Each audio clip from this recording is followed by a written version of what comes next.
These are going to be rather lengthy notes. I suggest that you write down each piece in your spiral, pause after each example and see if you know, and then you can go to the next ones and quickly move through the examples if you understand them. If you don't, slow yourself down and really pay attention to what's being said.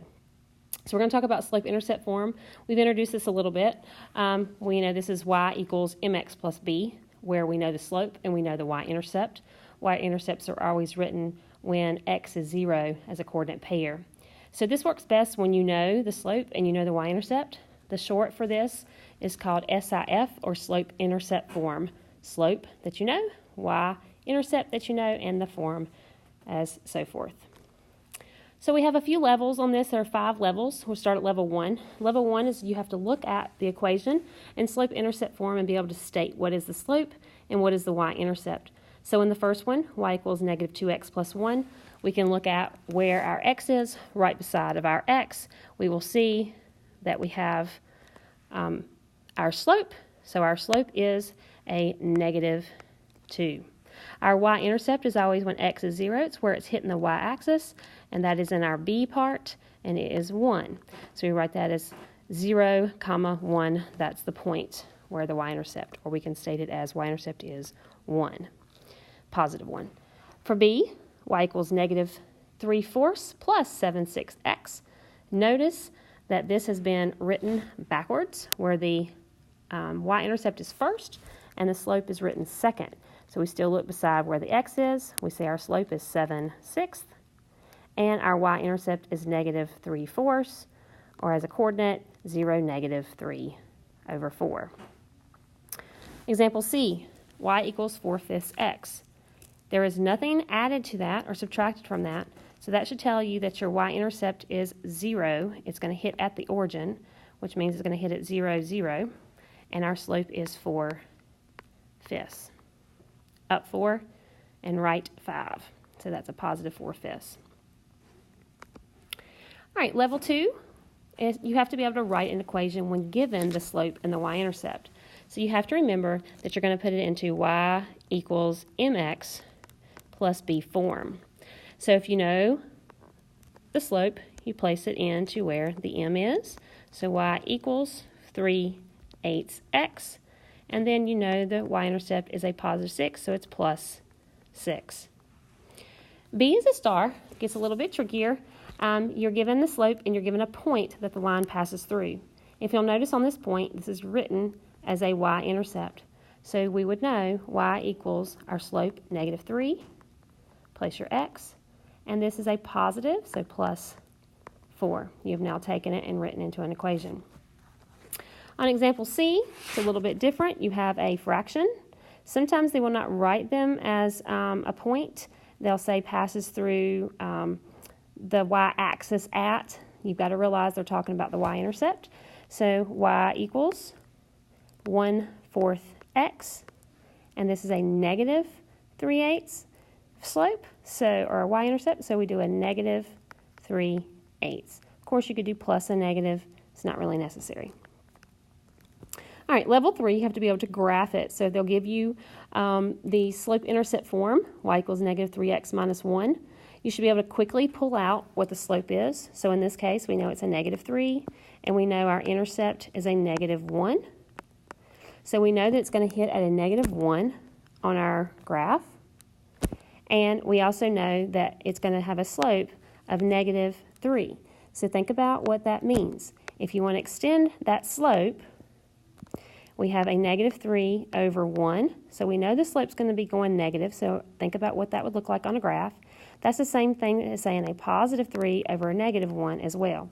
Those are the same exact thing. So if I want to continue this line and I want to go negative 3, I'm going to count down 3 from my point that I've already graphed, and then I'm going to go to the right 1. 1, 2, 3, and right 1. And then if I want to extend the other way, I can go up 3. So if I look at it this way, I can go up 3, 1, 2, 3, and then left 1. And then I would continue either direction and then connect my lines. With this one, the same way, we got to see what our slope is. So the slope is 3 halves, and my y-intercept is a -2.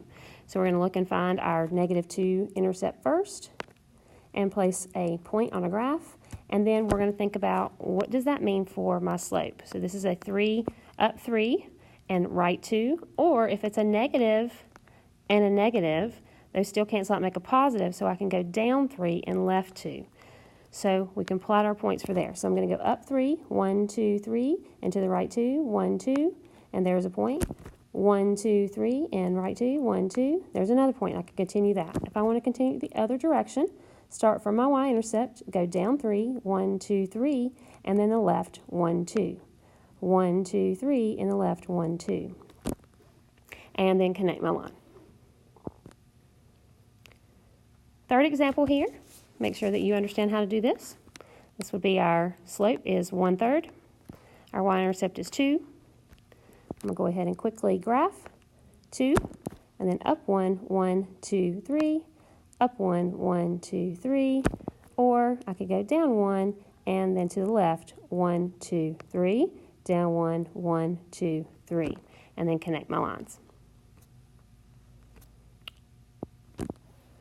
Now, level 4 is a not so obvious. So in this situation, you're given 2 coordinates and points on a line, and you have to figure out how to find out what the slope-intercept form is. And they will ask you, put it in slope-intercept form, graph it, so forth.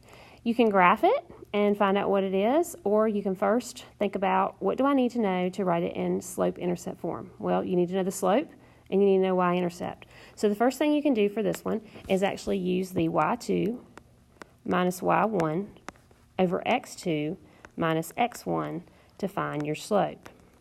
So I'm then going to go ahead and plug it in. So this I'm going to call x1 and y1, x2 and y2. So a -1 minus 2 over 4 minus 0. We can use our cha-chinging. So -1 minus 2, cha-ching, still -3, and then 4 minus 0 is 4.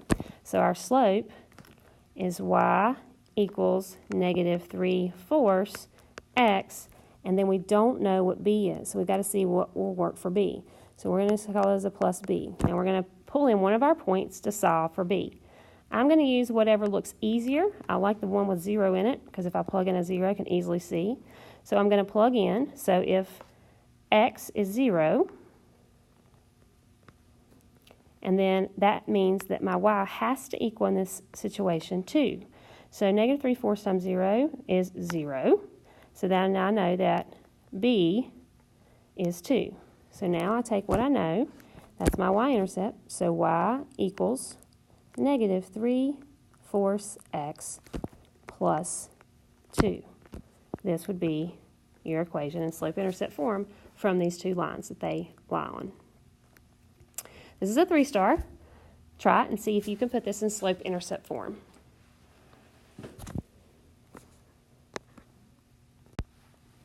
Okay, first I found my slope-intercept form. I'm using my y2 minus y1, and I found my slope is 2 over -8, the points that I use, the way I use them, which simplifies down to -1/4. When I plug that in, then I use one of my points. I use 3 and 2 to then find out what b was, and I solved for b and got 2/3 equals b, which is the same thing as 11/4. Remember, keep things in proper fractions. It's much easier to plot on a graph if that was being asked of you next, to have it in a simplified form that you could actually find on a graph.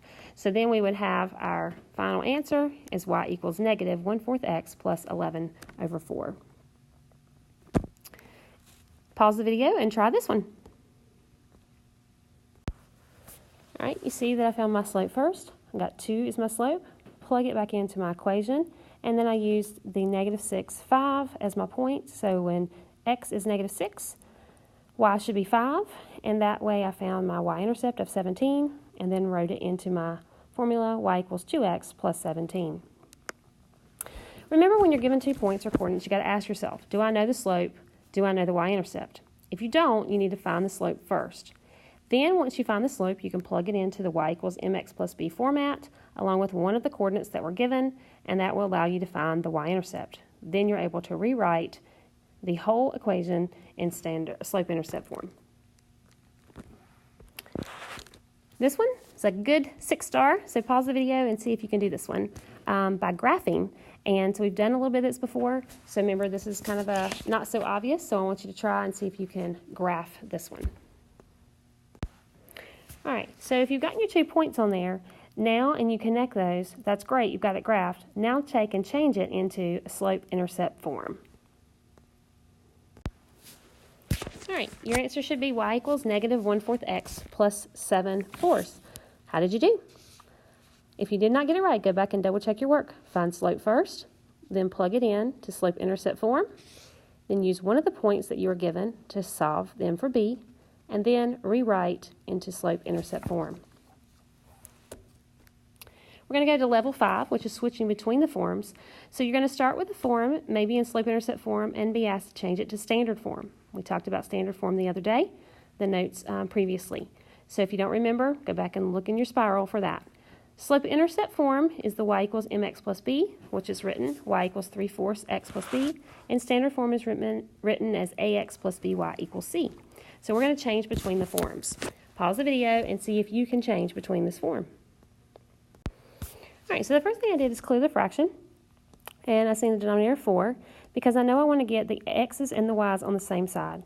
So I don't want to deal with fractions when I move things over, so I want to keep it simple so that I can make it look a lot nicer to graph if I need to, or into the form. Remember, standard form cannot have any fractions. It also cannot have a negative in front of the a. So when I clear the fraction, I end up with 4y equals 3x plus 20, and I have to subtract the 3x, and I end up with negative 3x plus 4y equals 20. So to get rid of that negative in front of my a, or in front of my x there, I have to multiply then the whole equation by negative 1. So I end up with 3x minus 4y equals negative 20. All right, you're going to try another one. Go into standard form. Again, we're going to move over the 2x to the other side. So if I move over 2x and 2x, I get negative 2x plus y is equal to a negative 9. I do not want a negative in front of my a spot, my x there, so I'm going to multiply the whole equation by a negative 1. A negative times a negative gives me a positive. It basically changes all the signs in my equation so that I have a positive beginning. And this was what it would look like in standard form. All right, now you're going to take standard form and go to slope-intercept form. So we know we want to solve for y. So we want to get it into y equals form. So to do that, we're going to move over the x, and we end up with 4y is equal to negative 3x plus 8. I like to put it in the same form. And then I want y by itself, so I've got to divide by 4 every piece. So now I'm left with y is equal to negative 3/4 x plus 2. I can easily spot from this that my slope is negative 3/4 and my y-intercept is 2. All right, pause the video and try this one and see if you can get it into slope-intercept form. All right, our final answer is y equals 2/5 x minus 2. Remember to move your x over and then divide by your coefficient of negative 5 to every piece, and watch your signs, be very careful, so you get y equals 2/5 x minus 2. So now I want you to try to put it all together. So I'm going to give you an equation in standard form, and I want you to find the slope, the x-intercept, the y-intercept, then change it to a slope-intercept form and graph it. Pause the video and see what you can do. All right, here's your solution. Your x-intercept is a negative 8/5, 0. So your y is 0 when your x-intercept is negative 8/5. And your y-intercept is 0, 8. And your slope is negative 5 over negative 1, which actually is a positive 5.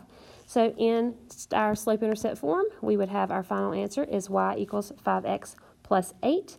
We use that very easily from finding our slope here and our y-intercept here and place it in the form. And now we can easily graph.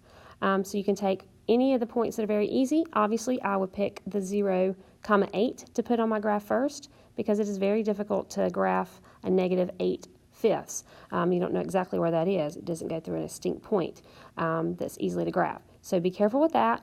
Make yourself focus on the easy things to graph. Don't make it so difficult, and hopefully you're doing well. All right, make sure you're knowledgeable. Thanks.